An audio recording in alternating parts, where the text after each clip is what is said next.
कर्म करो और फल की इच्छा ना करो, तो फिर कर्म ही क्यों करो। परंतु ये जानते हैं क्यों आता है? जब आपकी छोटी सूक्ष्म दृष्टि होती, हल्की दृष्टि होती, तो आपको लगता है कर्म करने से मुझे कुछ प्राप्त होगा। जब विराट दृष्टि होती है तो निष्काम कर्म का भाव स्वतः उत्पन्न हो जाता है।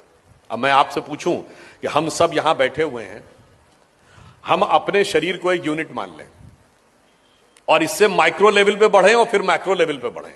माइक्रो लेवल पे आए तो हमारा शरीर भिन्न भिन्न तंत्र से मिलकर बना है। Respiratory system, digestive system, circulatory system. हमारी इच्छा से चल रहा है क्या? अपने सिस्टम से चल रहा है।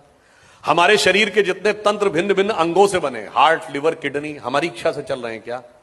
अपने नियम से चल रहे हैं। उसके अंदर जितने भी टिश्यूज हैं वो हमारे सिस्टम से, हमारी इच्छा से चल रहे हैं? नहीं। उसके अंदर सेल्स के अंदर प्रोटोप्लाज्म के अंदर होने वाले chemical reactions, cellular microbiological reactions, उसके अंदर बनने वाले मॉलिक्यूल्स एटम्स के साथ डिस्ट्रीब्यूट होकर, और एटम के अंदर एक इलेक्ट्रॉन और उसके तरफ चारों तरफ घूमते प्रोटॉन, इसमें से कौन हमारी इच्छा से चल रहा है? हमारी इच्छा से तो नहीं चल रहा है। अब आइए आप विराट पे, हम खड़े हैं, इस धरती पे खड़े हैं, धरती का इकोलॉजिकल सिस्टम हमारी इच्छा से चल रहा है। धरती अपनी एक्सिस पे घूम रही है, वो सूर्य के चारों तरफ घूम रही है, सूर्य गैलेक्सी मिल्की वे उसके सेंटर पे घूम रहा है, बिग बैंग तक आप मल्टी यूनिवर्स तक चले जाइए, हमारी इच्छा से है क्या? नहीं। तो इसका अर्थ क्या हुआ?